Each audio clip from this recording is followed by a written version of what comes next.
네, 반갑습니다. 저 소개받은 김대용입니다. 오시는데 힘드셨죠? 네, 제가 여기 춘천의 고속도로에 IC에서 딱 나오니까 5시 정도 됐는데 벌써 그때부터 차가 엄청나게 밀리기 시작을 하더라고요. 오랜만에 그 춘천에서 느껴보는 그 차밀림 현상이었던 것 같습니다. 그 눈이 펑펑 내리고 차들이 이렇게 꼼짝달싹 못하게 이렇게 가는 걸 보면서 이 춘천의 그 눈 내리는 광경을 정말 몇 년 만에 느껴보는지 뭐 새롭게 또 여기 와서 이러한 시간을 갖게 된 것 같습니다. 제가 이렇게 말씀을 드리는 이유는 제가 20대를 춘천에서 보냈습니다. 네, 그래서 여기 계신 분들만큼은 아니어도 그래도 20대, 제 20대의 그 짧은 그 시기에 춘천에 대한 기억이 상당히 많습니다. 그래서 제가 이제 아이들을 낳아서도 춘천에 한 번씩 데리고 오고 또 이제 제가 다녔던 학교 이런 것들을 소개해주고 그러면서 예전의 기억을 한번 뭐 공유하거나 전달하거나 이러한 기회를 갖는데 오늘은 특별히 이러한 그 강좌 자리에 이렇게 초청을 해주셔서 감사드립니다. 말씀드린 것처럼 저는 그 춘천에서 이제 한림대에서 학교를 다녔고요. 그리고 특이하게도 저는 춘천에서 군대 생활을 했습니다.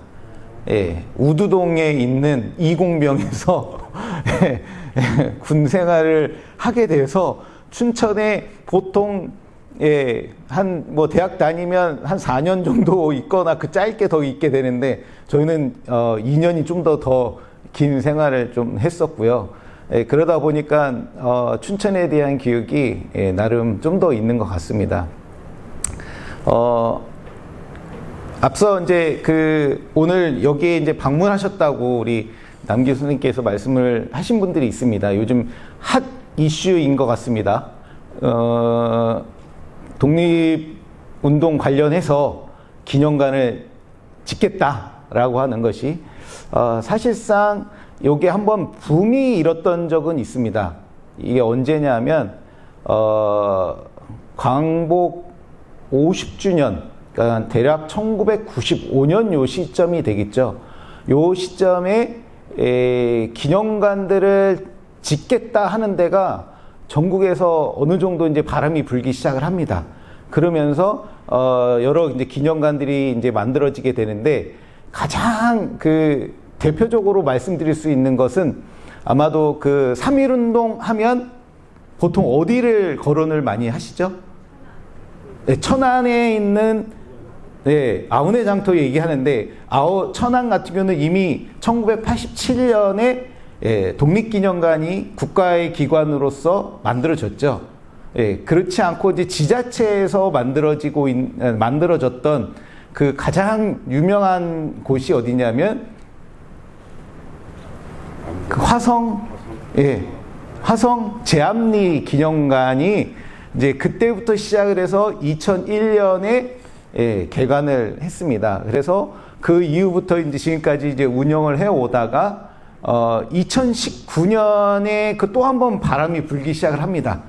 2019년 이제 3.1운동 100주년과 임시정부 100주년을 맞아서 전국에서 기념사업이라고 하는 그것의 일환으로 기념관을 짓겠다라고 하는 그런 바람이 또 한편 불게 됩니다. 그러면서 여러 기념관들이 이제 만들어지게 되게 되는데 그 와중 속에서 기존의 이제 화성 제암리 같은 경우에는 상당히 그 교회 안에 있는 작은 기념관이어서 이걸 확장하겠다 해가지고 보통 국가 예산을 받아서 또는 다른 예산을 받아가지고 기념관을 짓는데 거기는 오로지 자기네 시 예산으로 기념관을 졌어요. 그것도 수백억을 들여서. 혹시 가보실 기회가 있으시다고 한다면 한번 어떻게 기념관들이 이렇게 더 확장해 가는지를 볼 수 있는 사례가 될 것으로 보여집니다. 특히 거기 같은 경우는 사실상 우리가 오늘 얘기하고 있는 이 독립운동과 관련된 장소, 현장이기도 합니다. 그래서 거기에 기념관이 만들어졌고 또 관련 유적도 존재를 하고 있습니다. 그리고 그러한 유적들이 시 자체 차원에서 관리를 하고 있는 상황이라고 할 수가 있고, 그것에 좀 더 활용성을 더 높이기 위해 그 일대에 조성을 해서 기념관이 같이 건립이 되어 있는 거라고 볼 수가 있습니다. 대부분 전국에 있는 기념관들이 다 독립운동의 현장에 이러한 기념비라든지 또 혹은 기념시설 이런 것들을 짓게 되고, 또 좀 더 나아가게 되면 공원, 또 기념관 이런 것들이 같이 함께 만들어지게 되면서 일명 성역화 사업이라고 해가지고 이 일대 자체가 어떻게 보면 하나의 그 독립운동의 유산으로 나갈 수 있게끔 확장해 나갈 수 있는 구조로 만들어지게 되고, 지금 현재까지 그러한 방향대로 많이 추진들을 하고 있습니다. 그래서 아까 말씀해 주셨던 것처럼 철원 지역에서도 이제 그 독립운동 기념관을 짓겠다라고 하는 그런 포부를 이제 가지신 것 같습니다. 최근에 또 보게 되면 이제 춘천 같은 경우에는 가장 큰 그 독립운동과 관련해서 내세울 수 있는 그 계열이라고 보통 얘기하면 의병을 빼놓고 얘기할 수 없겠죠. 특히 강원도 지역 같은 경우는 의병이 가장 활발하게 일어났던 그리고 전개되었던 지역이다 보니까 의병을 빼놓을 수 없는데, 춘천 같은 경우는 그 의병과 관련해서 유인석 선생님과 관련된 그런 그 유적지가 조성이 되었고 기념관이 만들어졌죠. 그렇기 때문에 이제 이러한 춘천 같은 경우는 의병이 가장 뚜렷하게 보여질 수 있는 운동 계열이라고 볼 수가 있습니다. 그런데 이와 유사한 의병과 관련된 기념관들이 다른 지역에서도 지금 만든다고 하고 있습니다. 특히 이제 전남 지역 같은 경우, 전라도 지역에는 남도 의병 기념관을 짓겠다고 해가지고 실제 전라남도에서 직원을 뽑고 그리고 예산을 투입해서 현재 추진을 하고 있습니다. 엄청난 예산을 들여서. 그리고 충남 지역에도 충남 의병 전시관을 만들겠다고 시작은 엄청 컸습니다. 근데 이제 지금 추진하고 있는 상황에서는 저희 같은 일반적으로 이제 기념관들에 관심을 가지고 또 독립운동에 관심을 가지는 분들이 봤을 때는 상당히 축소된 감이 없지 않습니다. 이게 시작할 때는 정말 제대로 된 기념관을 짓겠다라고 하는 생각을 갖고 시작을 하지만 정작 그 실행 단계에서는 이 여러 가지 이견들이 있고 그 간에 또 여러 상충된 의견들이 존재하다 보니까 본래의 모습을 못 찾는 경우가 상당히 많다고 볼 수가 있겠습니다. 그런 면에서 보게 되면 원래 당초 목표를 어떻게 잡느냐가 상당히 중요할 거라고 보여지거든요.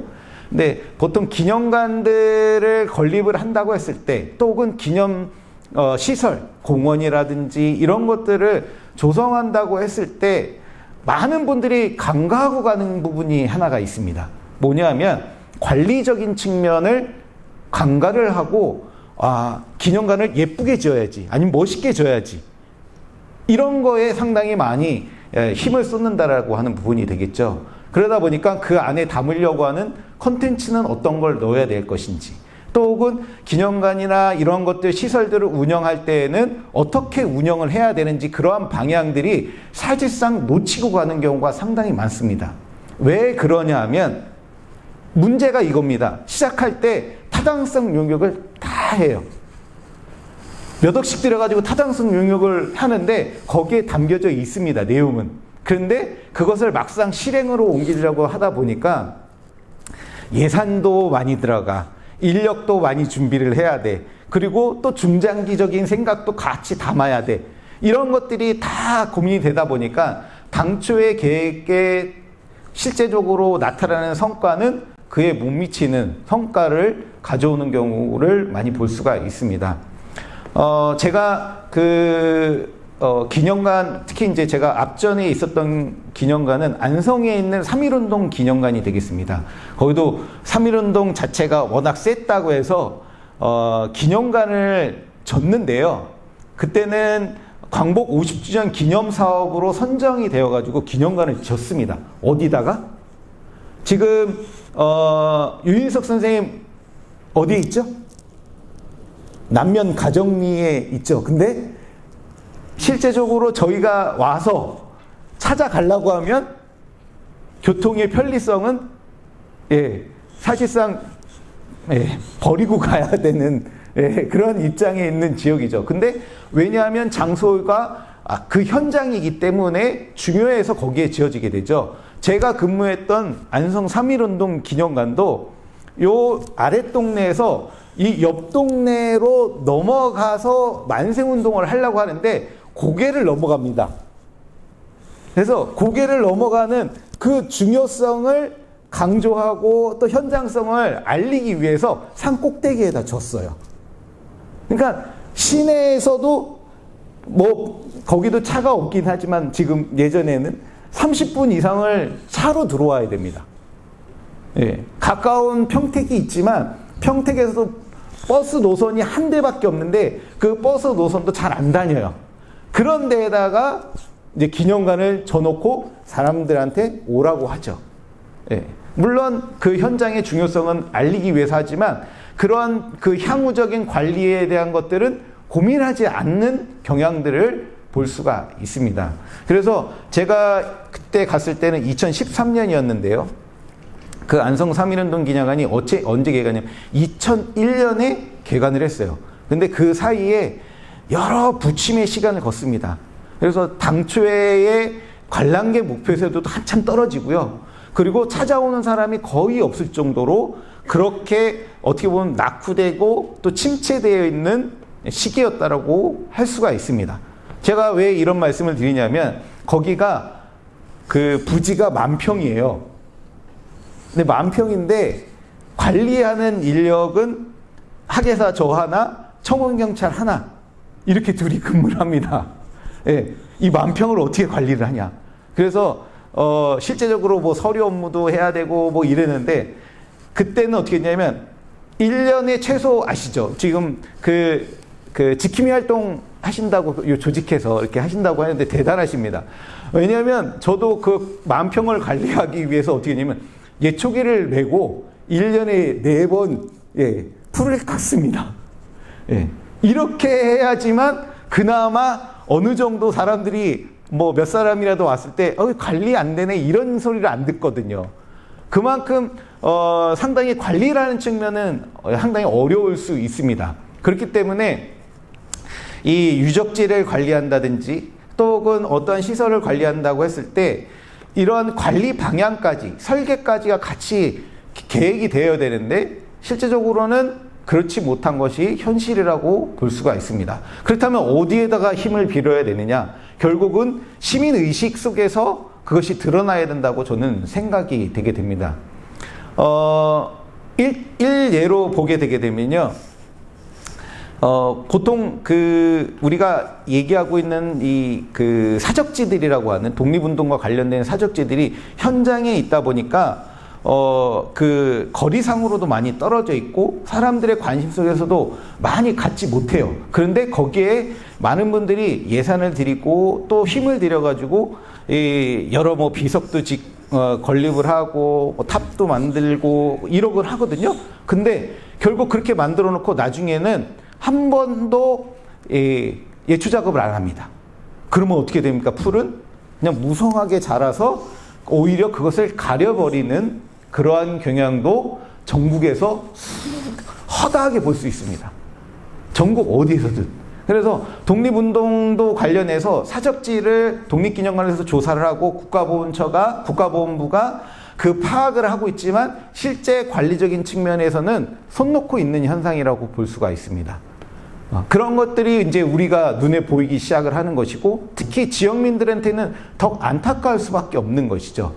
그래서 이걸 어떻게 해야 되냐 하다 보니까 결국은 나설 수 있는 힘은 누구냐면 여기 앞에 계신 이런 분들이 결국은 손발 다 제껴놓고 시간 내가면서 하게 되는 현상을 찾아볼 수밖에 없습니다. 그래서 우리가 보통 이런 것들을 많이 건립을 해야 돼, 많이 이런 것들을 조성을 해야 된다라고 생각을 하지만 실제적으로 또 한편을 생각해 보면 매칭이 잘 될 수 있도록, 관리에 대한 매칭이 잘 될 수 있도록 그런 것까지 같이 구상을 해서 가져가야 된다라고 볼 수가 있겠습니다. 또 하나는 관리는 잘 되는데 사람이 오지 않는 경우, 이런 걸 어떻게 해야 될까? 이 부분이 과연 어떻게 해결할 수 있느냐? 그것이 바로 활용적인 측면이라고 얘기해 볼 수가 있는 것이죠. 그래서 우리가 통상적으로 보통 많이 하는 것이 학생들을 이용한 체험학습을 보통 많이 하게 되게 됩니다. 그래서 학교에서 선생님들이 인솔에 와서 버스를 타고 현장에 내려서 선생님이 뭐 설명을 듣거나 또 혹은 초청된 선생님에 대한 얘기를 들으면서 현장을 얘기를 해주게 됩니다. 근데 독립운동은 솔직히 독립운동사를 전공한 저로서도 어려운 부분이에요. 근데 학생들한테 와서 독립운동에 대한 거를 이야기를 해주면 상당히 어렵습니다. 그러면 어떻게 해야 될까? 근데 보통 통상적으로 이렇게 오면 여기 기념탑이야, 언제 만들어졌고 어떻게 세워졌고 이렇게 해서 설명하는 것이 대부분 답니다. 근데 그러다 보니까 학생들은 왔다는 갔으나 실제 여기가 어디인지를 정확하게 알지 못하는 경우가 상당히 많다라는 것이죠.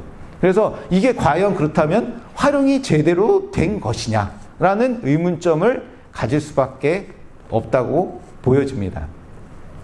그래서 우리가 이런 부분을 봤을 때 독립운동과 관련된 이 유산들이 건립에 대한 조성에 대한 부분도 필요하고요. 또 한편 거기에 따라서 관리적인 부분도 필요하고 또 활용에 대한 부분도 필요하다. 근데 이러한 얘기들은 쭉 해왔는데 이게 지속성을 갖지 못하는 경우가 상당히 많습니다. 그래서 이러한 지속성까지도 우리가 고민을 하고 춘천 같은 경우에는 이제 올해 초에 시작을 하셨다 하니 이것들이 지속해 갈 수 있는 부분들을 앞으로 더 많이 고민을 하셔야 되지 않을까 이렇게 생각이 됩니다. 제일 중요한 것은 저는 이런 거라고 생각합니다. 인식에 대한 의지, 이런 것들이 제일 중요하다고 보여지거든요. 이 유산에 대한 어떻게 보면 중요성이라든지 또 보존의 필요성, 이런 것들을 제일 먼저 인식을 해야 되고, 그러면서 자발적인 노력, 이런 것들이 더해지고 또 거기에 따라서 여러 사람들이 모이게 되면 그러한 힘들이 분산이 되겠죠. 또 더 많은 분들에게 또 효과적으로 전달할 수 있고, 또 그러다 보면 이런 것들이 힘이 되어서 예산이 뒷받침이 되고, 또 예산이 뒷받침이 됨으로 인해서 더 많은 활발한 활동을 해 나갈 수 있다라고 저는 감히 생각을 해보고 말씀을 드립니다. 그래서 이러한 측면에서 제가 오늘 앞에서 조금 길게 말씀을 드렸는데, 이러한 측면을 먼저 생각을 해 보시면서 제가 오늘 준비한 강의를 본격적으로 해보고자 합니다.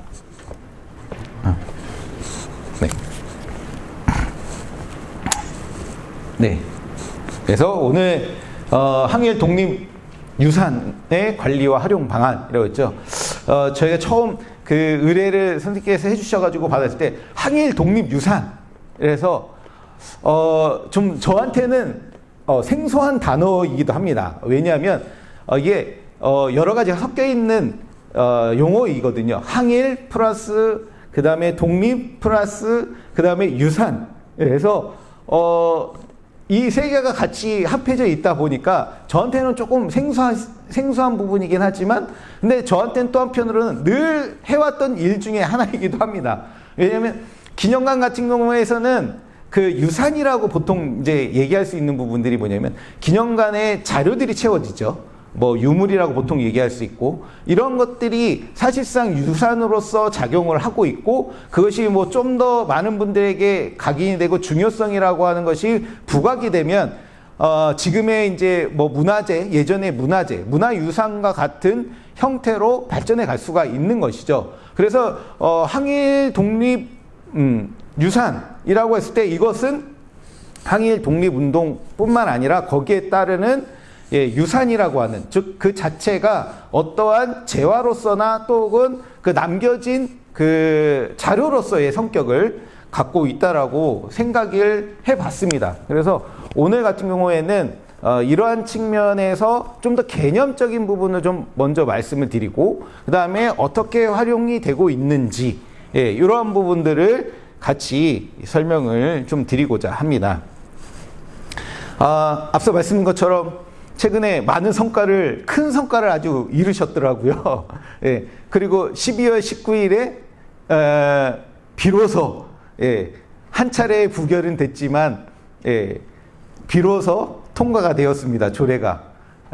그래서 이런 것들을 봤을 때 엄청난 노력을 하시고 계시구나라는 것을 제가 새삼 이번에 준비하면서 느꼈습니다. 그래서 춘천시 항일 독립운동 유산 발굴 및 보존에 관한 조례, 이걸 별도로 추진을 하셔서 그래서 성과를 비로소 내셨습니다. 이거에 근거해서 아마 앞으로도 많은 성과들이 나올 거라고 저는 보여지고요. 활동적인 측면에서도 여러 가지 지원이나 이런 부분들이 가능한 부분이 생겼다라고 하는 측면이어서 상당히 긍정적으로 저는 생각이 되었습니다. 여기 내용에 제가 살펴봤더니요,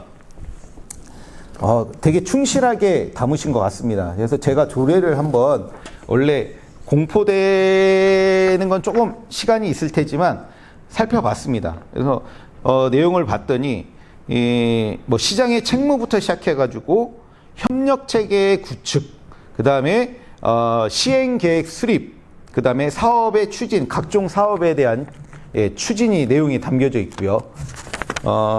그 다음에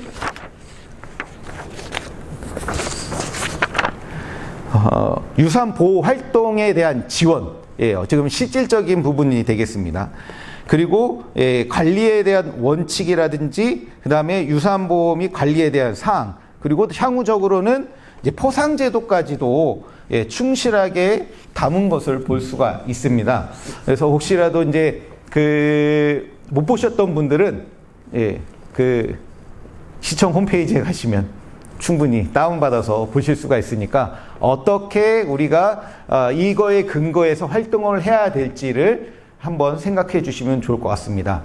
물론 활동의 범위는 사실상 없습니다. 다만 이제 조금이라도 더 적극적인 활동을 드러내기 위해서는 이게 아마도 가장 기준이 될 것입니다. 그래서 이러한 기준의 방향에 따라서 활동을 하시게 되면 향후적으로는 춘천시의 지원뿐만 아니라 나중에는 좀 더 확장성 있는 활동들이 가져가지 않을까, 이렇게 생각이 되게 됩니다. 제가 이제 뒤에서도 말씀을 드리겠지만 전국의 독립운동과 관련된 조례가 145개입니다. 그 이제 거기 안에는 유공자 예우에 관련된 이제 사항들이 있습니다. 단순한 예우 차원에서 지원을 어떻게 하겠다. 그래서 보통 복지정책이 분야죠. 복지정책과나 이런 데서 그것을 담당을 하고 있습니다. 그래서 거기에서는 실질적으로는 그 독립유공자 후손들에 대한 예우라든지 또 사업, 또 혹은 이제 수당 지원, 이런 것들을 이제 중점적으로 하게 되게 됩니다. 근데 이것을 제외하고 순수하게 기념 사업으로만 들어가 있는 것이 80개 조례가 있습니다. 전국에 상당히 많은 지역이 있죠. 실제적으로 240 몇 개의 시군구가 있죠. 근데 실제 독립운동 관련 기념 사업으로만 되어 있는 건 80개밖에 안 됩니다. 실제로는 우리나라에서 독립운동은 전국 단위로 다 했죠. 3.1운동 없는 데가 없어요. 그리고 의병도 사실상 뭐 전국에서 다 했던, 서울 안에서도 의병 활동이 있었으니까. 그렇다면 전국에서 이런 활동들이 상당히 많이 진행이 되었는데 독립운동과 관련해서 조례가 그만큼 많이 없다라는 측면이라고 볼 수가 있겠죠. 그리고 또 하나 이런 것 같이 이 그 항일 독립 유산 또 유적지 관련해서는 극히 적습니다. 예. 특히 이제 뭐 사적지 활용, 예, 특히 이제 청소년을 대상으로 해서 어떻게 뭐 탐방을 하는지, 탐방하는데 지원하는지 이런 것까지 포함하게 되면 실제적으로 16개밖에 안 돼요. 그만큼 이 독립운동, 특히 항일 독립운동 관련해서 유적지와 관련된, 사적지와 관련된 이런 조례를 명시한 곳은 흔치 않다라는 측면에서 이번에 춘천시에서 이렇게 조례로서 규정을 했다라는 것은 엄청난 성과라고 저는 감히 말씀드릴 수 있다라고 보여집니다. 그래서 여기 계신 분들이 상당히 많은 노력을 했구나라고 저는 생각을 해보게 되었습니다. 그래서 이런 것에 이미 이제 기왕 만들어졌으니 더 적극적으로 앞으로 더 나가시기를 기대해 보겠습니다. 최근 아까 말씀드린 것처럼 항일 독립 유산, 네, 이러한 표현이 최근에 이제 많이 이제 만들어지게 됐는데요. 올해 이제 광복 80주년이다 보니까 이러한 것에 초점이 포커스를 맞춰가지고 여러 이제 기념 사업이라든지 행사들이 진행이 되었습니다. 특히 국가유산청 같은 경우에는 빛을 담은 항일 유산이라고 해서 광복절 요 시기에 맞춰서 전시회를 개최를 했습니다. 딱 2달, 8월, 9월, 10월 이렇게 2달 되는 거죠. 근데 이때 내세운 그 전시회에 대한 홍보가 뭐였냐면 전국에 이 항일 독립 유산과 특히 이제 항일 독립 운동과 관련된 자료들의 원본, 그러니까 원본 자료를 한 자리에 모으기 쉽지 않거든요. 왜냐하면 각 기관들이 다 소장하고 있기 때문에 이것을 한 자리에 모으기 쉽지 않고, 또 한편 이 국보는 없으니까 보물로 지정되거나 또 각 기관에서 이거는 정말 우리 기관에서 소중한 자료다라고 생각한 것들은 잘 내놓지 않습니다. 왜냐하면 내놓는 것까지, 전시하는 것까지는 좋은데, 왜냐하면 가가지고 혹시 훼손될까봐 그런 우려를 안고 있고, 그렇게 많이들 생각하셔서 선뜻 이러한 자료를 내놓지 않는 경우가 많습니다. 그래서 원본 자료를 사실상 보는 것이 쉽지 않아요. 근데 이번에 광복 80주년이라고 하고 또 국가유산청에서 아주 그냥 파격적으로 이 전시회를 한다고 하니까, 뭐 많은 기관과 소장자분들께서 실제 이 전시회에 원본 자료를 내놨습니다. 몇 권? 110권을 내놓으셨어요.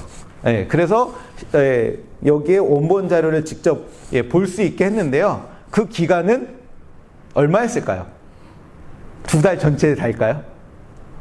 요즘에 사실 어딜 가도 그 기념관들이 뿐만 아니라 박물관에서 이런 특별전을 개최를 한다고 했을 때 원본 자료를 그렇게 길게 전시하지 않는 추세입니다.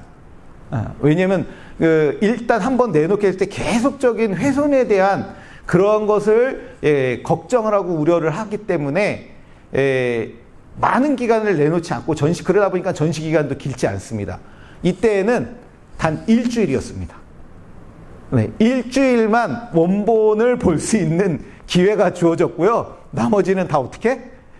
다 사본으로 대체를 하게 되는 거죠. 물론 이제 요즘에는 워낙 기술이 좋아져서 이 사본을 만드는 데 있어서 거의 원본과 같이 똑같이 만들게 됩니다. 근데 어찌됐든 이러한 이 항일 독립운동과 관련된 이러한 자료들, 특히 이제 우리가 이제 이러한 것들을 이제 유산이라고 하는데, 이러한 자료들이 이제 올해 이제 이렇게 전시회로 이제 개최가 되었고요. 이것이 이제 전시회의 원본으로 나온 자료 중에 일부라고 할 수가 있겠습니다. 이거 제가 가서 직접 찍어봤습니다. 그래서 저도 이게 원본을 볼 수 있는 게가 흔치 않아서, 저는 집은 안성에 살고 있거든요.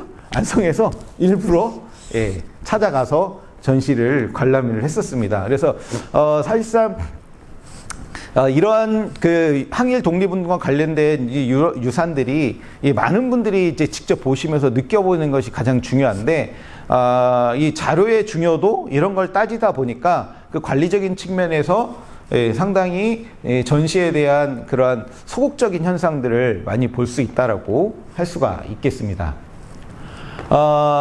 본격적으로 제가 이러한 그 유산들에 대한 개념을 좀 더 명확하게 좀 더 알아가는 게 필요하지 않을까라고 해서 제가 간단하게 좀 정리를 했습니다. 원래는 제가 그 페이퍼로 좀 자세하게 이제 해드렸어야 되는데, 제가 원고를 작성하는 거를 오늘 아침에서야 듣고 부랴부랴 좀 정리해서 좀 그 개념이나 이런 부분들 중심으로 해서 페이퍼를 좀 드렸으니까 그런 내용 중심으로 한번 봐주시면 좋을 것 같습니다. 먼저 유산이라고 하는 용어적인 차원에서 과연 문화유산은 어떠한 것을 의미하느냐라고 보게 되면, 한 사회가 역사의 과정 속에서 형성해온 문화적 가치가 있는 것들, 특히 이제 유형과 무형으로 나눌 수가 있는데요. 이런 것들을 계속해서 우리가 보존하고 계승함으로 인해서 미래 세대에게 전해야 하는 공동의 자산이라고 하는 개념을 가지고 있습니다. 그래서 이런 측면에서 실제적으로는 보존하고 계승하는 측면에서의 유산이라는 우리가 용어를 또 한편 쓰고 있고요. 여기에는 또 한편 국가에서 얘기하고 있는, 특히 거기 안에는 유산 중에는 이렇게 역사, 예술, 학술, 사회적 가치가 인정되는 것들을 국가의 유산으로 별도로 얘기를 하고 있습니다. 그래서 사실상 유산이라고 하는 개념이 독립운동 관련된 이러한 자료들 측면에서는 연구 자료로 대부분 많이 활용이 되었는데, 지금에 와서는 연구뿐만 아니라 이러한 유산으로서의 가치를 더 소중하게 지금 가지고 가는 현상이라고 할 수가 있습니다. 그렇다 보니까 이제 각 뭐랄까요, 박물관, 특히 이제 대한민국 역사박물관처럼 대한민국 역사라고 해서 근현대와 관련된 자료를 수집하는 기관들, 또 최근에 이제 만들어져 있는 대한민국 임시정부 기념관, 이런 기념관들에서 이러한 그 항일 독립운동과 관련된 자료들을 상당히 많이 수집을 하고 있습니다. 엄청나게 수집을 하고 있어요. 막대한 예산을 들여서. 그 얘기는 이제는 연구 자료뿐만 아니라 이 보존의 가치를 상당히 중요하게 여기고 있다는 것을 우리가 좀 더 알 수 있는 그런 모습이라고 할 수가 있습니다. 예전에는 이러한 자료들은 보통 기증을 하는 경우가 상당히 많습니다. 그래서 이것을 소장하고 있었던 후손들이나 또 혹은 유족 또 혹은 개개인 소장자들이 이것을 학술 연구 자료로 좀 더 적극적으로 활용하라는 측면에서 기증하는 사례가 많았는데, 최근에는 이런 것들이 수집의 대상으로 많이 바뀌고 있다라고 할 수가 있습니다. 그래서 독립기념관 같은 경우에는요, 1987년에 그 기념관 건립을 준비하는 과정에서 많은 자료들이 거기에 들어갔습니다. 항일 독립운동 관련 자료들이. 그래서 그때 당시에는 그나마 당시까지 살아 계셨던 독립유공자분들이 계셨어요. 그래서 그분들이 많이 기증을 하셨고요. 도산 안창호, 그 다음에 김구 선생님의 유족분들이 또 기증도 하시고, 또 그때 당시에 이제 독립기념관 관장이었던 안중생 이런 분은 이제 광복군 활동하신 분에서 실제 본인의 자료도 기증을 하시고, 그래서 어마어마한 자료들이 사실상 독립기념관에 수장이 되어 있는데, 그 수장된 자료들이 얼마만큼 가지고 있는지 파악하기가 어렵습니다. 지금은 그것들이 파악해가는 단계이고요. 대부분 이제 그러면서 이 수집되었던 그 기능들이라고 하는 것이 기증에서 이제 본격적으로 이제 수집의 대상으로서, 확실한 수집의 대상으로서 가고 있어서 유산에 대한 개념이 좀 더 많이 요즘에 부각이 되었다라고 할 수가 있겠습니다.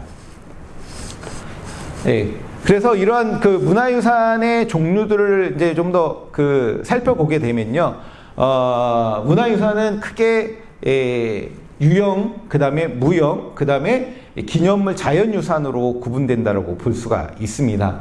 그래서 눈에 보이는 건 유형, 눈에 보이지 않는 건 무형, 보통 이제 이렇게 얘기를 하고요. 그 다음에 그 이외에 이제 자연과 인간의 관계성을 보여주는 자료들, 유산들, 이런 것들을 기념과 그 다음에 기념물과 자연유산으로 구분을 짓고 있습니다. 이런 것 같은 경우는 그 국가유산청이라든지 보통 문화유산을 구분하는 가장 기본적인 형태라고 얘기를 해볼 수가 있습니다. 이런 측면에서 이제 우리 항일 독립운동 유산도 구분을 해볼 수가 있는 것이죠. 그래서 문화유산이라고 하는 것은 이제 옛것에만 그치는 것이 아니라 역사를 이해하는 자료이고, 그 다음에 민족과 국가의 정체성을 담아내는 근거가 되게 되고, 그리고 현재와 그리고 이제 미래로 이제 계승을 하는 거죠. 미래를 연결하는 매개체가 된다라고 하는 것에서 문화유산의 의미를 찾아볼 수가 있습니다. 그래서 최근에서는 문화유산은 이제 보존의 대상이기도 하지만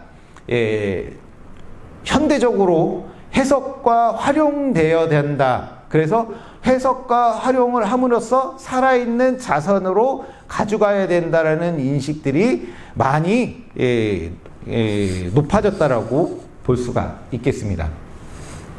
그래서 이런 부분에서 항일과 독립에 관련된 이 유산들은 어떠한 의미를 담고 있는가, 먼저 그 어원적인 것들을 얘기를 해보도록 하겠습니다. 항일이라고 하는 것은 일단 일제의 침략이라든지 또는 지배 과정 속에서 그런 것들의 불합리한 것들과 맞서 가지고 이를 거부하고 또 저항하는 행동이나 태도라고 할 수가 있습니다. 그래서 여기에는 여러 가지 이제 활동들이 있게 되게 되는데요. 그 범위들을 이제 살펴보게 되면 무장 항일이라고 하는 부분, 그 다음에 정치 외교적 항일, 그 다음에 문화 사상적 항일이 아마도 우리가 보통 얘기하는 그 독립운동 계열 부분에 해당되는 것들이라고 할 수가 있습니다.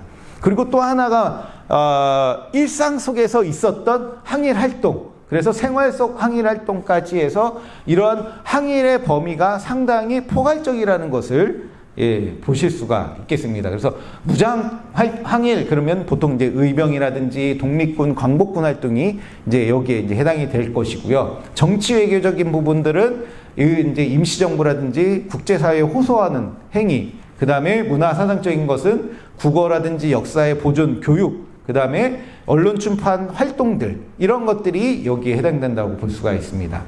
그 다음에 생활 속은 창씨 개명 또는 신사참배 거부, 뭐 이런 것들이 여기에 해당되는데요. 혹시 춘천 지역에서는 그런 자료가 있는지 모르겠습니다. 범죄인 명부라고 하는 자료 혹시 알고 계신가요?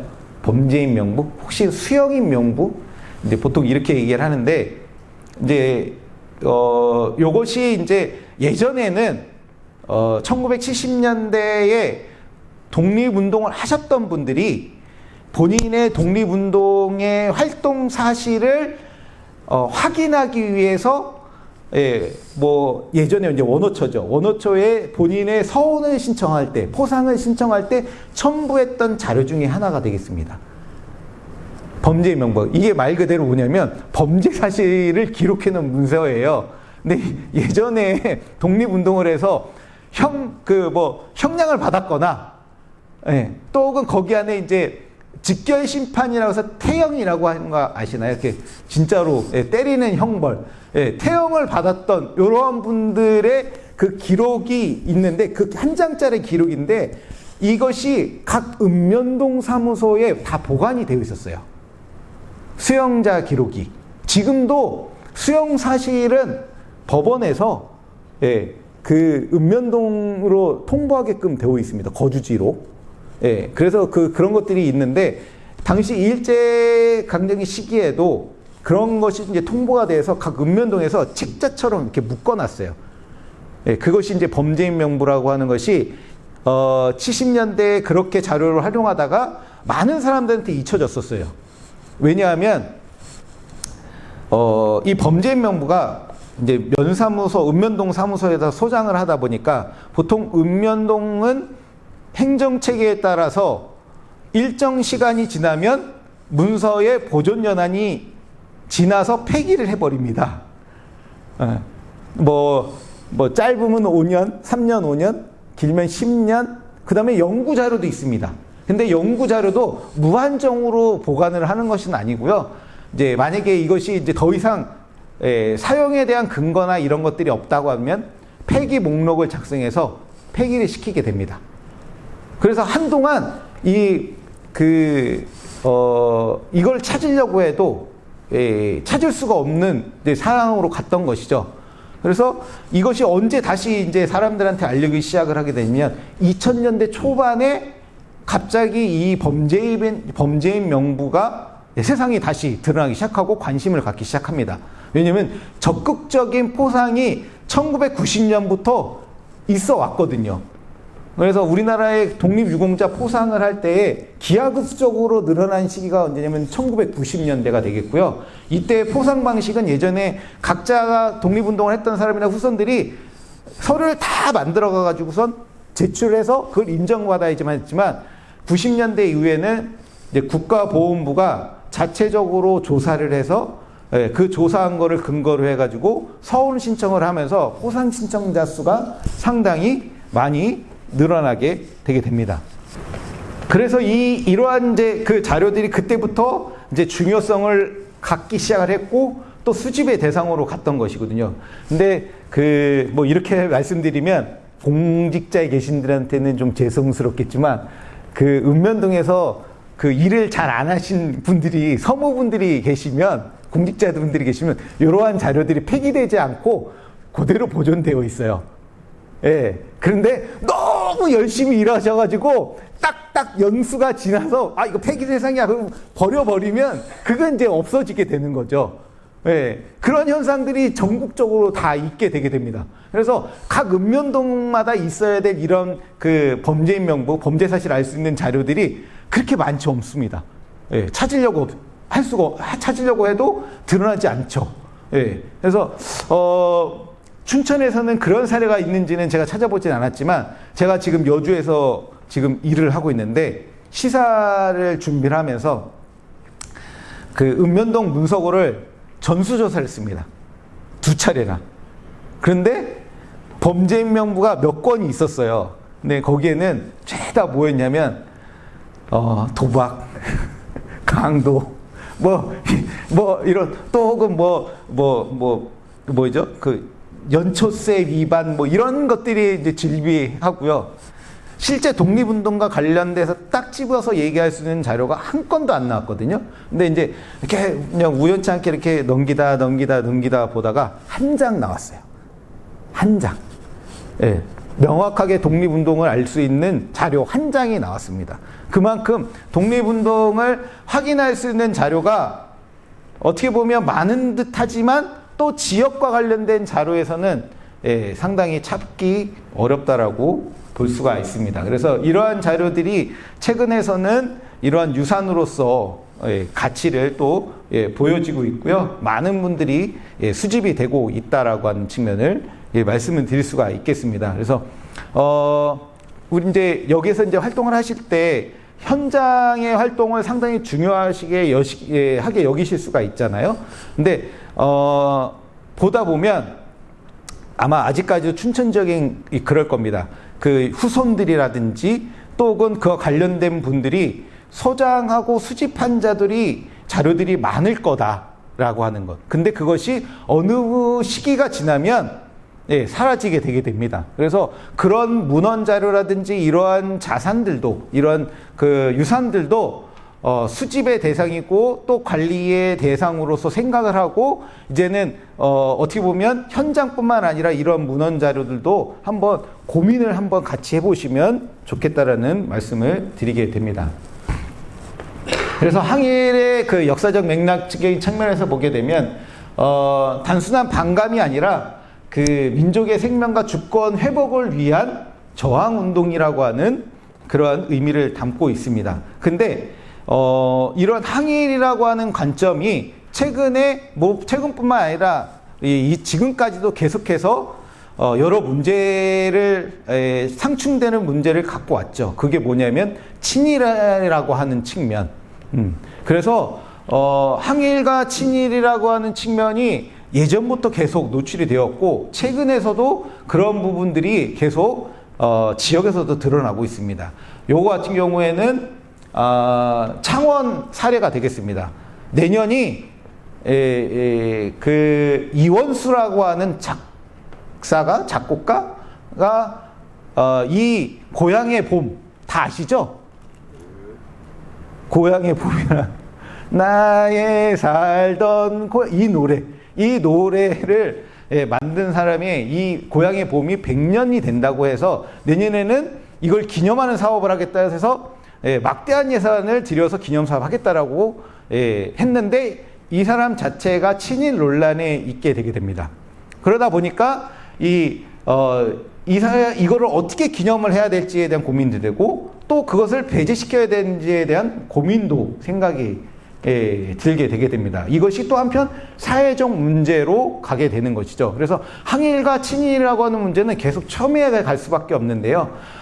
그러다 보니까 우리가 이러한 독립운동과 관련된 사적이라든지 이런 관련된 사적을 우리가 같이 조사를 할 때 친일과 관련된 조사들도 하게 되게 됩니다. 그러면서 반면교사의 행위로 해서 그런 것들을 같이 조사하고 또 한편 관리를까지는 아니어도 그것에 대한 어느 정도의 알리는 차원까지도 하게 되거든요. 근데 이게 과연 이런 것들이 알려졌을 때 보존이나 관리의 대상으로 가야 되느냐라는 고민을 해보게 되는 것이죠. 당연히 독립운동과 항일과 관련된 유산은 당연히 기억되고 또 보존이 되어야 되겠죠. 네. 그런데 우리가 보통 식민지 시기에 관련된 이러한 유산들 최근에서는 보존하려는 경향도 드러내고 있습니다. 왜냐하면 그대로 하고 그렇다면 또 한편 친일과 관련된 이러한 관련된 장소들에 대한 부분들도 과연 우리가 어떻게 해야 되느냐, 이것들이 관리적인 측면에서 상당히 많은 문제점을 그리고 논란을 나와왔다라고 할 수가 있습니다. 군산 같은데 혹시 군산 다녀오셨나요? 예, 군산에 한번 가시게 되면 거기 이제 계양장이라고 해가지고 옛날에 그 뭐 조선은행 건물부터 해서 일본 은행부터 그다음에 뭐 미국 취인소 이런 건물들, 이런 것들이 지금 현재까지 남아 있습니다. 근데 한때 이 건물들이 다 방치가 됐었어요. 막 쓰레기가 쌓이고 막 이랬거든요. 근데 이거를 어떻게 군산에서 바꿨냐면 근대문화유산으로 바꿨습니다. 근데 이게 맞을까요? 과연? 근대유산이라고 할 수 있을까요? 어떻게 생각이 드시나요? 이게 어떻게 보면 일제 침략 기관 중에 하나가 지금에는 근대 시기에 우리나라에 만들어진 건물에서 근대 건축물이라고 얘기를 하고 근대문화유산이라고까지 표현을 하고 있습니다. 이게 과연 맞는가? 이러한 것들이 생각을 많이 해볼 수가 없습니다. 근데 군산에서는 이 경제적 효과가 엄청납니다. 이거를 리모델링을 해서 뭐 숙소로 만들거나 또 혹은 관광자원화 시켜가지고 사람들이 어마어마하게 찾아오는 지역으로 만들어서 경제적 효과는 엄청나게 가져가고 있습니다. 그런데 본질적인 부분에서는 실제적으로 이렇게 관리하고 활용이 되는 게 맞는 것이냐라는 측면들을 우리가 한번 생각을 해봐야 된다. 그래서 혹시라도 그 나중에 군산을 탐방을 가시게 된다면 어떻게 이러한 유산들이라고 할까요? 그러한 뭐 건축물들이라든지 이러한 시설들을 어떻게 바라봐야 될지를 한번 같이 보시면서 지역의 경제적인 차원, 관광적인 측면에서는 당연히 관리하고 보존해야 되는 측면이 맞지만 또 한편 역사적인 측면에서는 그건 과연 그렇게 하는 것이 맞는지 이런 부분들이 우리가 생각을 해봐야 된다고 볼 수가 있습니다. 예전에 우리가 그 1990 몇 년일까요? 92년인가요? 김영삼 전 대통령이 옛날 중앙청 조선총독부 건물을 아주 폭파시켰죠. 그때 논란이 엄청 많았습니다. 예, 논란이 엄청 많았어요. 이거를 보존을 해야 되느냐, 그 다음에 아니면 철거를 해야 되느냐. 그래서 결국은 민족 정기를 다시 세우고 역사를 바로 세운다라는 그런 목적에 따라서 철거를 하고 일부 부재는 독립기념관으로 현재 가 있는 상태라고 할 수가 있습니다. 근데 이러한 부분들은 아마 앞으로도 계속해서 우리가 생각해 봐야 될 문제라고 할 수가 있겠습니다. 그래서 이런 부분들도 우리가 이제 독립운동 유산, 항일 독립운동 관련 유산들을 생각해 보면서 친일과 관련된 자료들도 우리가 접하게 될 텐데, 장소들도 그런 부분들도 어떻게 접근하는 것이 맞을지 이런 것들을 한번 생각해 보시면 좋겠다라는 말씀을 드리게 됩니다. 두 번째는 이제 독립이라고 하는 용어가 되겠는데요. 독립이라고 하는 것은 항일이라고 하는 측면과 좀 더 다른 용어적 뜻을 갖고 있다고 볼 수가 있습니다. 그래서 독립이라고 하는 것은 외세의 지배나 간섭에서 벗어나서 한국가와 민족이 정치적, 경제적, 문화적으로 자주적인 상태, 즉 바로 제대로 쓰는 것, 독자적으로 쓰는 것을 독립이라고 얘기해 볼 수가 있겠습니다. 항일이라고 하는 것은 저항 활동이라고 할 수가 있겠는데, 독립이라는 것은 스스로가 정치, 경제, 문화적으로 바로 세우는 것을 의미한다고 볼 수가 있겠습니다.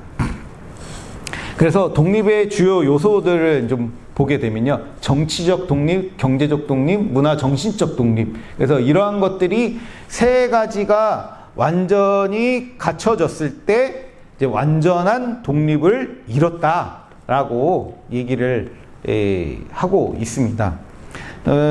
제가 이제 독립운동가 처음 공부할 때 이 용어를 갖고 처음 그러니까 선생님들이 얘기죠. 과연 해방과 광복과 독립이 어떻게 다르냐? 예, 요거를 이제 학생들한테 질문했습니다. 해방, 광복, 독립 다 비슷비슷한데. 예. 그래서 이때 이제 정확하게 명확하다라고는 할 수 없지만 그것을 규정한다고 한다면, 해방은 민족이 이제 이민족으로부터 벗어나는 상태를 해방이라고 보통 얘기한다고 하고요.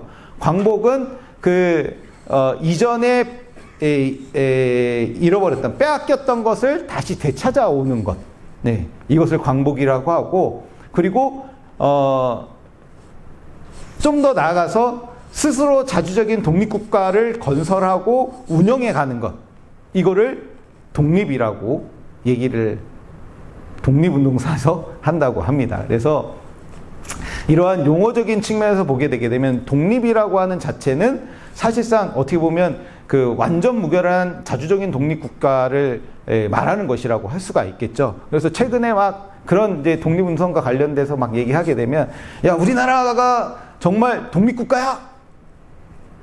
맞아? 이렇게 했을 때 여러 가지의 대답에 대한 고민들이 생기게 되게 되죠. 그래서 우린 진짜 진정한 독립을 했는가?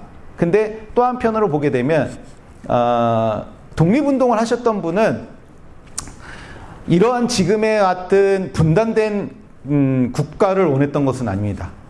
예.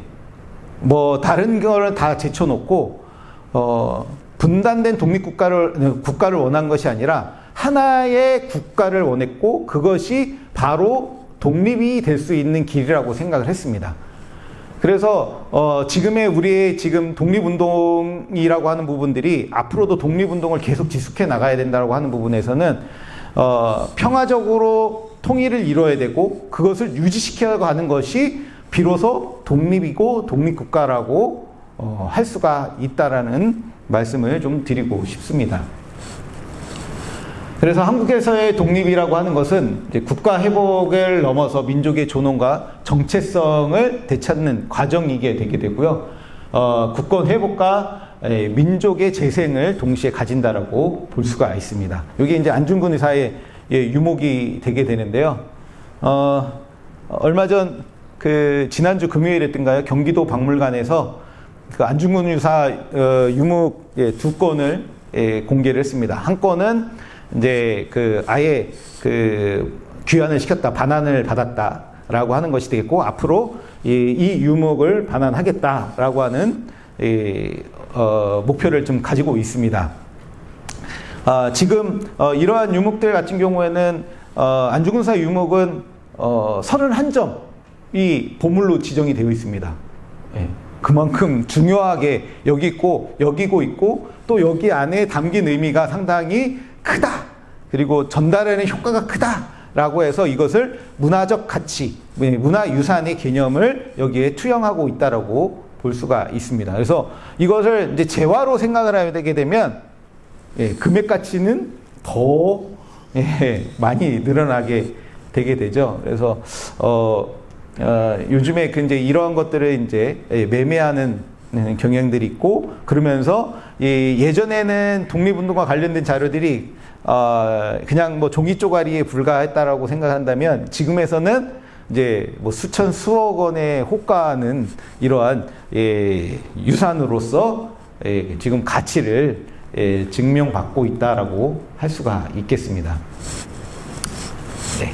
그래서 항일 독립유산이라고 하는 부분들은 항일 독립을 추구하는 과정에서 생산 형성해서 남겨진 그 역사적 유산을 항일 독립유산이라고 얘기해 볼 수가 있습니다. 그리고 그 안에는 인물과 사건과 사성과 활동, 이러한 여러 면들이 담겨져 있고, 이것을 유형과 무형으로 구분해 볼 수가 있겠습니다. 그래서 유형 유산 같은 경우는 아까의 문화유산의 그러한 분류에 적용을 해보게 되게 되면, 눈에 보이는, 그래서 유적지 관련 건축물이 있거나 또는 문서, 선언서, 신문 이런 것들이 대상이 될 수가 있겠고, 또 이제 독립운동가들이 남긴 이제 유품들이 이제 유형 항일 독립유산이라고 할 수가 있겠고요. 여기에 더불어서 무형의 유산이라고 할 수 있는 것이 독립운동을 하는 과정 속에서 여러 가지의 실천적인 방향이라든지 사상이라든지 또 활동의 규범들이 나타나고 있습니다. 근데 이러한 과정들은 절대적으로 무시하지 못한다. 왜냐하면 독립운동을 가는 과정 속에서 그때 당시에 보여줄 수 있는 독립운동의 핵심적 가치이라고 판단을 하기 때문에 이러한 무형의 유산들도 항일 독립유산에 포함한다라고 얘기들을 하고 있습니다. 그래서 사상과 정신이라든지 교육활동이라든지 계몽활동, 그 다음에 독립운동을 하는 과정 속에서의 조직에 대한 부분들, 그래서 어떻게 조직을 만들고 운영을 해갔는지 이런 것까지도 중요한 부분으로 차지를 하고 있고요. 그 다음에 이제 항일 의식이라든지 집단의 기억, 특히 이제 독립운동가들이 가지고 있었던 기억, 또 그 후손들이 가지고 있는 이러한 기억까지, 사실상 그런 것들은 문서화가 된 것이 아니기 때문에 명확하진 않지만, 그래도 이것도 우리가 또 그 문서에서 드러나지 않는 간극이라고 하는 것이 있는데, 그 간극을 메워줄 수 있는 자료라 해서 무형의 유산으로서 요즘에 평가를 받고 있습니다. 특히 이제 항일 독립운동의 유산의 특징 같은 경우에는 다른 부분보다도 현재적이고 교육적 의미, 이것을 상당히 크게 가지고 있다. 그래서 현재에 우리가 살고 있는 부분에서 중요하게, 즉 보존에 대한 필요성을 상당히 가지고 있는 부분이고요. 또 교육적 측면에서 상당히 중요하다. 독립운동사 교육을 하거나 민주시민이나 이런 교육을 하는 데 있어서 상당히 중요한 가치를 지닌다고 해서 항일 독립유산이 중요한 가치를 지닌다라고 할 수가 있겠습니다. 그래서 항일 독립유산 같은 경우에는 이제 역사를 증언하고, 그 다음에 독립운동의 정당성과 가치를 미래 세대에게 전달하고, 또 민주, 자주, 평화라는 현재적 가치를 잇는 역사적 줄기라는 의미를 담고 있다라고 할 수가 있겠습니다. 이 부분은 제가 고민하면서 정리한 부분입니다. 어디에 텍스트로 정리가 되어 있는 것이 아니라, 제가 그 독립유산들, 독립운동가 독립유산들을 바라봤을 때 이러한 의미를 가지고 있다고 정의한 부분이기 때문에 오해를 하지 않으셨으면 좋겠습니다. 그래서 여러 항일 독립운동과 관련된 그 유산들과 관련된 사례들이 있게 되게 되는데요. 가장 대표적으로 볼 수 있는, 눈으로 유형적인 부분에서 볼 수 있는 것이 많이 알려져 있는 서대문 형무소가 아닐까 싶습니다. 서대문 형무소는 1908년에 근대식 과목, 즉 일제의 통감부에 의해서 만들어진 근대식 과목이죠. 그러면서 이제 점차 이제 확대해 가게 됩니다. 그래서 이러한 규모를 가진 그 형무소로 바뀝니다. 원래는 되게 작은 규모였다가 이게 독립운동하는 사상금원들이라는 이러한 범죄자들을 계속 가두려고 하니까 결국은 이것이 이제 비좁는 거죠. 그러다 보니까 이 공간이 확장이 되어서 이제 지금의 독립공원까지 일대가 사실상 서대문 형무소의 부지라고 볼 수가 있습니다. 여기 안에는 뭐 지금 이제 여기 보이시는 것처럼 막루와 담장이 있지만 보안과 청사와 치수장, 그 다음에 일부 중앙사와 옥사, 이제 10, 11, 12, 그 다음에 격벽장, 요 정도가 사실상 여기 그 당시에 이제 서울구치소였죠. 서울구치소가 서울에서 의왕으로 갈 때에 원래 그때 당시에도 다 철거하겠다고 했는데 보존의 필요성에 따라서 요것만 남겨놨었죠. 그런데 최근에 다시 어떻게 했냐면 주변 지역을 다시 복원하기 시작했습니다. 옥사를 다시 복원을 하고요. 공장 일대. 그 다음에 여기 옛날에 그 감옥들도 다시 복원하고 있는 상황입니다. 되게 아이러니하죠. 예전에는 철거한다 그랬다가 지금은 다시 돈을 들여서 다시 복원을 하고 있는 상황입니다. 왜 굳이? 그때 당시에는 이거에 대한 중요성을 그닥 못 느꼈기 때문에 그때는 철거로만 대상으로만 봤지만 지금은 오히려 독립운동, 그 다음에 민주화운동에 가장 직접적으로 보여줄 수 있는 곳이다 해서 여기를 적극적으로 활용을 하고 있고 또 한편 사적으로 지정이 되어서 유지 관리되고 있습니다. 그리고 여기에 관리하고 있는 인원들도 적지 않습니다. 거기에 또 자원봉사자들도 뭐 상당히 많이 활동을 하고 있고요.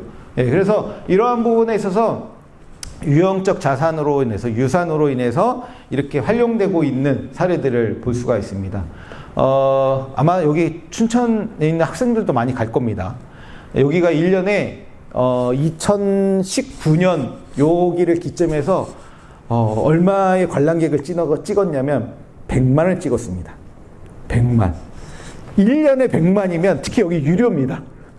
유료예요. 유료로 100만을 찍는 건 정말 어마어마한 숫자가 갔다 가는 거거든요.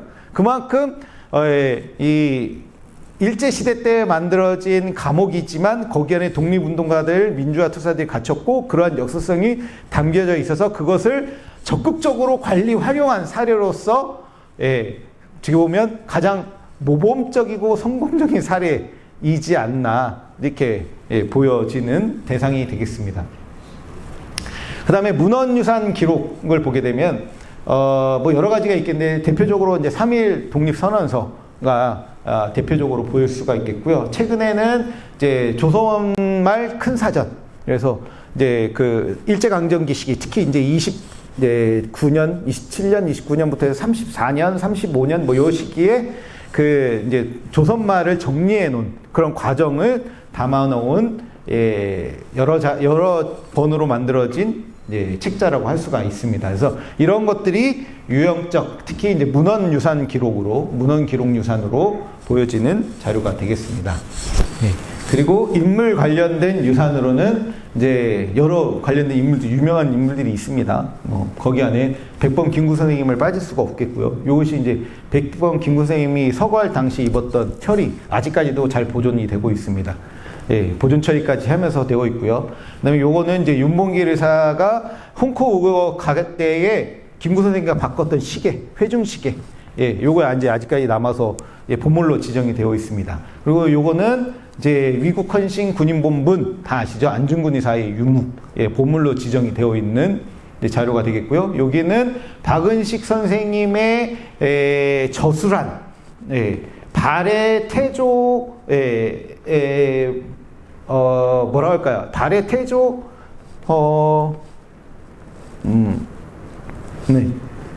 관련된 책자. 그래서 본인이 역사 인식을 어떻게 해야 되는지를 기록해 놓은 책자라고 할 수가 있습니다. 이러한 인물과 관련된 자료들이 관련 유산으로서 볼 수가 있겠습니다. 무용적 유산으로 볼 수 있는 것은 아까 말씀드린 것처럼 뭐 기억에 대한 집단 기억이 될 수가 있는데요. 특히 사상적인 측면, 그래서 민족주의 사상이라든지 그다음에 그 사회주의 사상이라든지 이런 것들이 어떻게 독립운동과 적용이 됐는지 이런 것들을 한편 이제 무용적 유산으로 보고 있고요. 그다음에 뭐 조직 활동이나 전투 활동이라든지 시문화 이런 것들도 여기에 대상으로 삼고 있습니다. 그리고 기억과 전승적인 측면에서 3.1운동 정신이라든지 기념 의례 이런 것들도 현재 무형유산으로 보고 있습니다. 특히 이제 뭐 3.1운동과 관련돼서 그 3.1절 기념식은 이미 그 3.1운동 그 다음 해부터 기념식을 갖게 되죠. 그만큼 오래된 역사적인 의미를 갖고 있습니다. 그래서 이 또한도 3.1운동 정신이라고 하는 부분에서 계속해서 유지가 되고 있다는 측면에서 무형적 유산으로 보고 있고요. 특히 집단에 대한 기억. 그래서 여기 보시게 되면 독립기념관에서 독립운동가들 생존해 있던 독립운동가들이 기억하고 있는 당시의 활동상을 기록해 놓은 그 책이 되겠습니다. 구슬 체록집이라고 할 수가 있겠죠. 사실상 이제 그 문서상에서 드러나지 않는 여러 활동들이 있는데 이러한 것들이 알려줄 수 있는 것은 그분들의 기억에서만 드러날 수가 있거든요. 그래서 내가 누구를 만나서 어디 갔다라든지 이런 것들은 이분의 이제 말을 통해서 전달이 되기 때문에 이러한 것들도 실제적으로 기록을 해놓게 되게 되면 나중에는 이제 유산으로서 보존이 된다라고 할 수가 있겠습니다. 그래서 항일 독립운동에 뭐 여러 가지 이제 의의가 있겠지만 오늘날에 민주주의와 자주의식을 어떻게 보면 갖게 하는 역사적 뿌리를 보여주는 것이 항일 독립유산이 가지는 의의다라고 말씀을 드릴 수가 있겠고요. 그렇다면 이런 것들이 현재 어느 정도의 위치를 국가유산에서 차지하고 있느냐 보게 되면 국가유산에 지금 보물부터 시작해서 국보부터 시작해서 우리가 통상적으로 얘기하는 그러한 유산으로서 지정된 것이 15,718건이 되게 됩니다.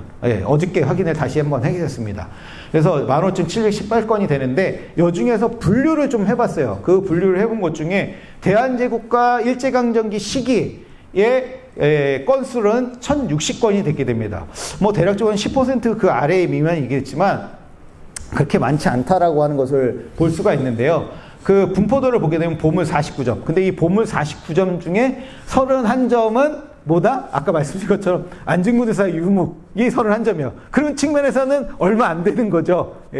그리고 대다수 또 일부 중에는 이제 윤봉길 의사에 관련된 유품들이 있게 되고요. 그다음에 사적, 그다음에 등록문화유산. 그래서 지금의 이제 근대문화유산까지도 포함되는 것들이 여기에 해당이 되겠고요. 국가민속유산, 특히 아까 이제 구슬자료나 이제 이러한 부분들에 있어서 다른 쪽으로 체록된 경우들 이제 민속문화유산으로 분류되는 경향도 있습니다. 그리고 각 지역에서 도지정이나 이런 걸로 해서 유산으로 분류된 경우, 그래서 우리 그 의암 그 유적지가 이제 거기에 해당되는 거라고 볼 수가 있는 것이죠.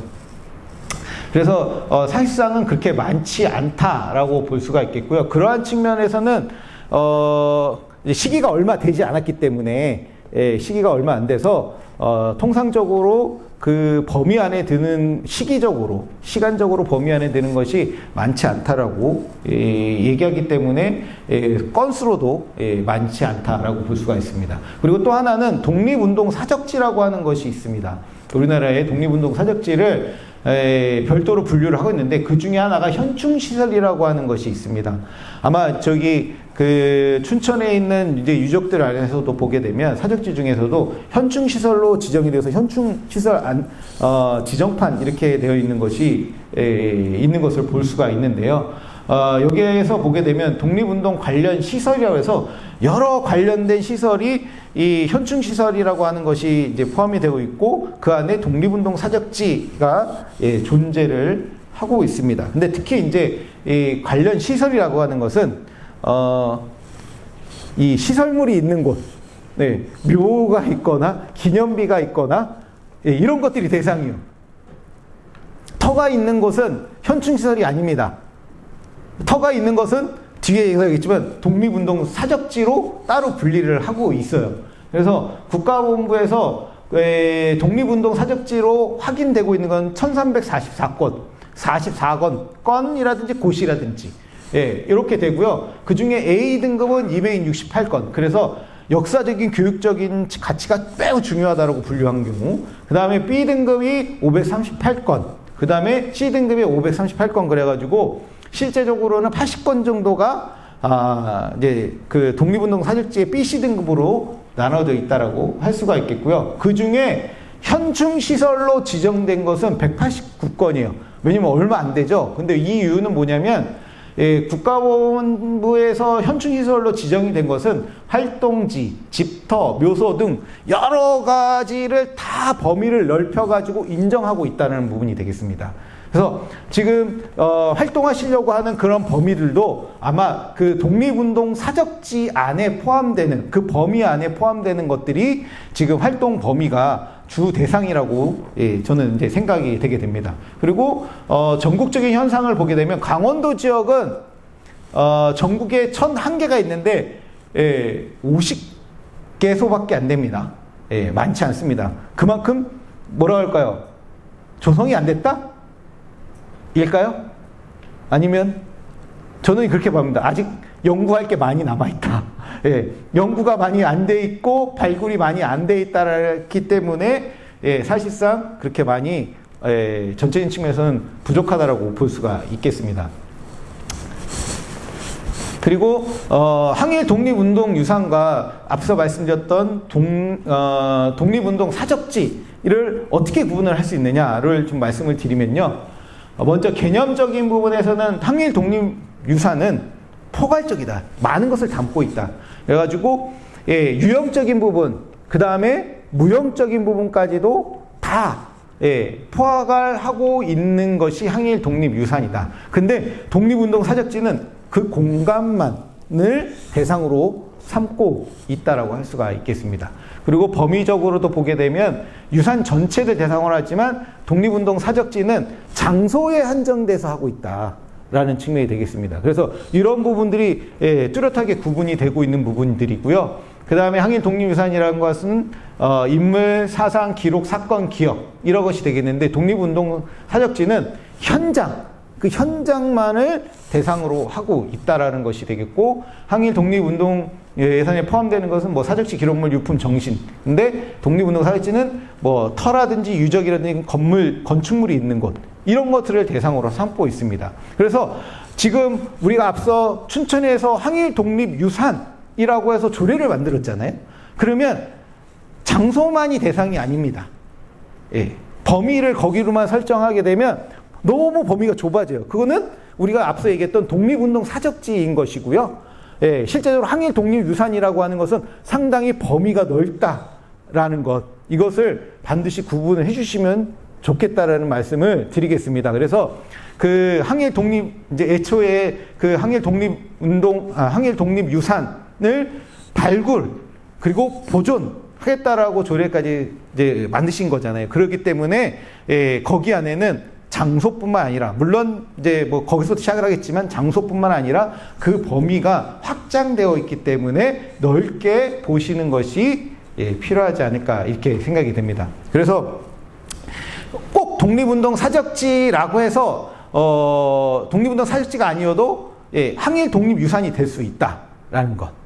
그래서 이런 부분들을 꼭 여러분들이 기억을 해주시면 좋을 것 같고요. 그래서 그 항일 독립유산은 공간을 포함해서 사상, 기록, 정신까지도 포가라는 넓은 범위의 개념을 가지고 있다라는 측면을 제가 오늘 말씀을 드리고 싶었습니다. 그렇다면 관리와 활용 이런 부분은 어떻게 해야 될까? 우리가 여러 가지가 있는데요. 보존하고 보존하는 이제 용어가 있습니다. 보존은 문화유산의 원형을 그대로 훼손하지 않고 보존하는 것, 유지시키는 것. 그리고 보존이라고 하는 부분은 그 주변 지역까지도 유지시키는 것, 보호하는 것. 이것을 보전이라고 합니다. 근데 우리는 보존할 것인지 보전할 것인지, 그것만 할 것인지 아니면 그 주변까지에 대한 것까지도 우리가 보호할 것이고 보존할 것인지, 이런 것들도 한번 생각을 해보시면 좋을 것 같습니다. 우리 몇 해 전에 그런 거 있었죠? 김포에서 장릉이었던가요? 왕릉뷰 만든 것처럼. 그 왕릉의 제일 중요한 가치 중에 뭐가 있냐면 환경적 가치거든요. 공간적 가치, 주변 경관까지를 포함한.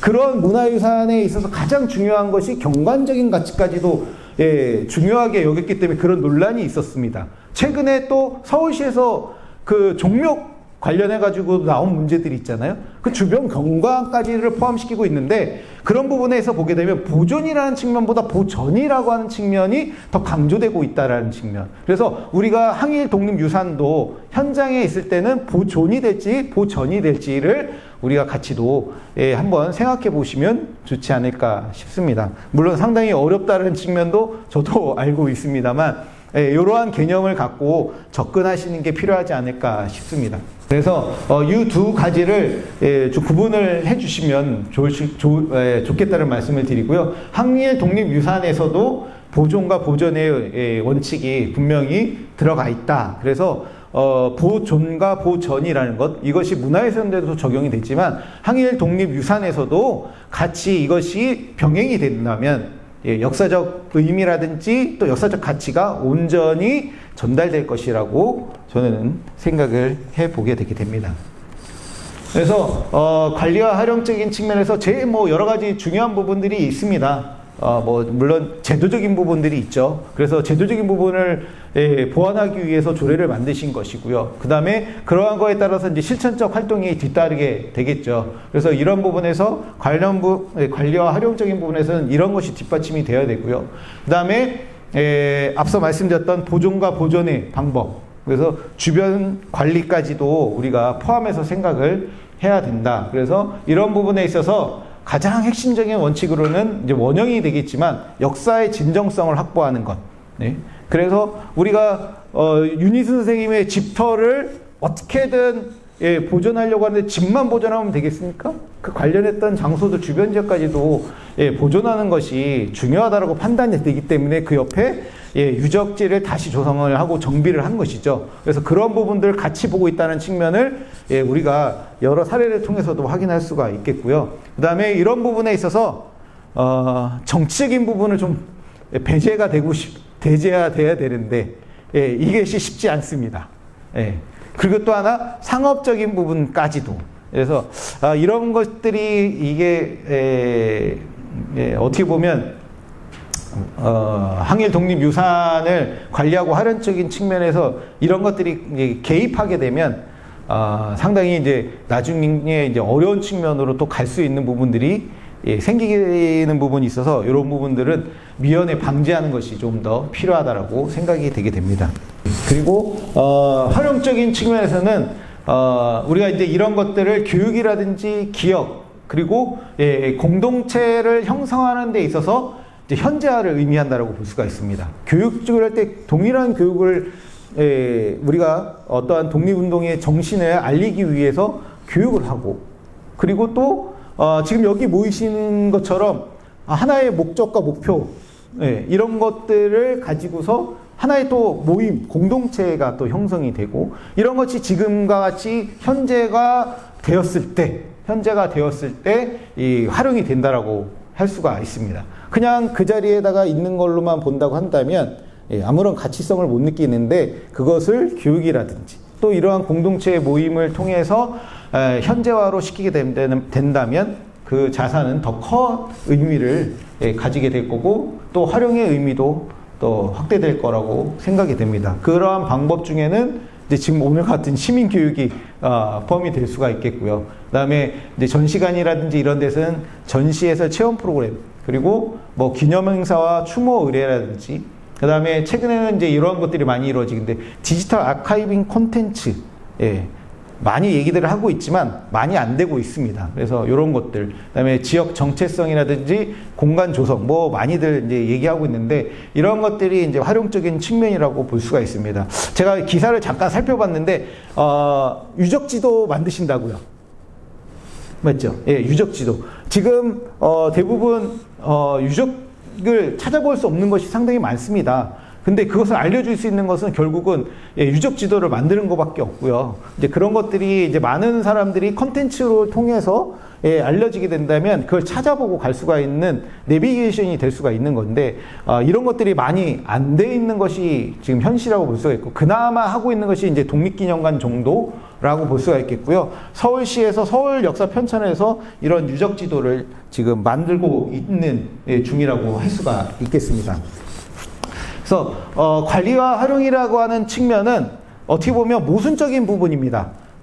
관리는 보존을 해야 되는 부분이고 활용은 써먹어야 되는 거잖아요.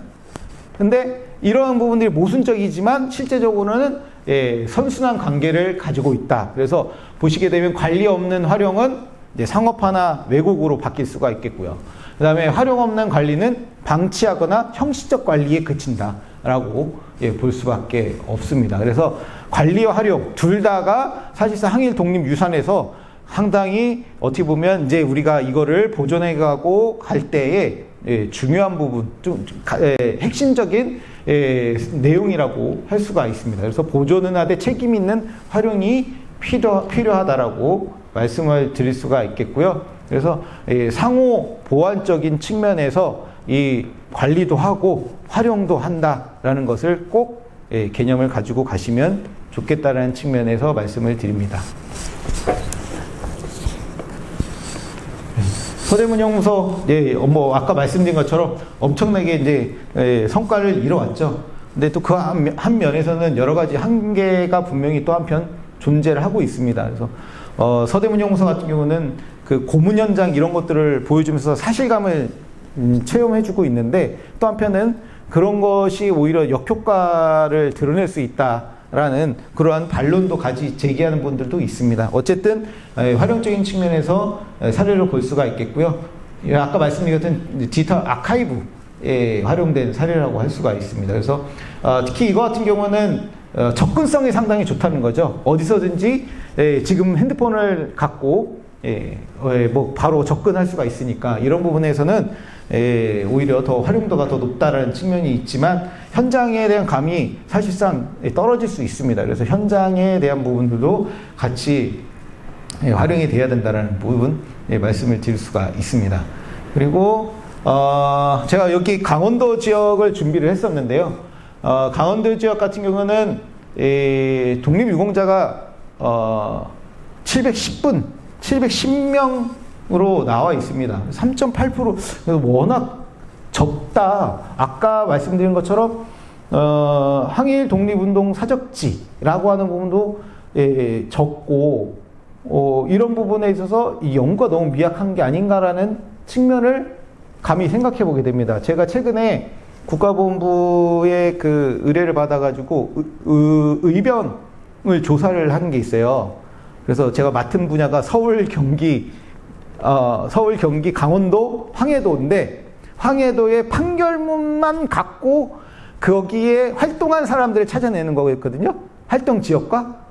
근데 거기에서 그 판결문에서 나오는 분만 146분인가 이 정도 되는 것 같습니다. 포상까지 받으신 분들. 근데 거기에 미포상자가 44명이에요. 판결문에서만. 그래서 의병 분야에서 아직까지도 이렇게 포상의 근거 자료가 있는데 아직까지 포상 못 받으신 분들이 많다라는. 그래서 그런 부분에서 보게 되면 아직 연구가 너무 미약한 게 아닌가 라는 부분을 감히 생각해 보게 됩니다. 그래서 실제적으로 아까 발굴이라고 하는 측면도 있다 보니까 이 독립운동 관련된 이 문화유산의 현장이라는 거 하는 부분들도 반드시 더 연구를 통해서 찾아야 되지 않을까 이렇게 보여지는 부분들이 이런 자료를 통해서 좀 더 생각을 해보게 되게 됩니다.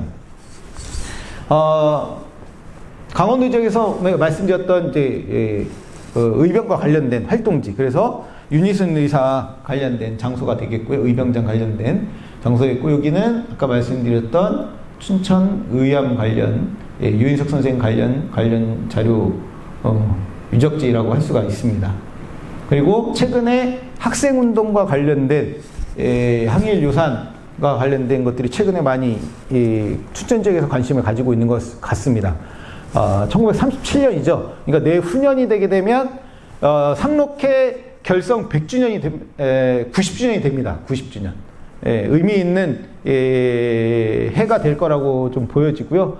그래서 이 상록회 관련해서 뭐 춘천 지역 하면 당연히 의병이지만 앞서 말씀드린 것처럼 이런 학생운동과 관련된 유산들도 한번 꼭 집어서 한번 보시면 좋지 않을까 싶습니다. 그래서 지난번에 여기 로비에서도 전시회가 열린 것을 볼 수가 있습니다.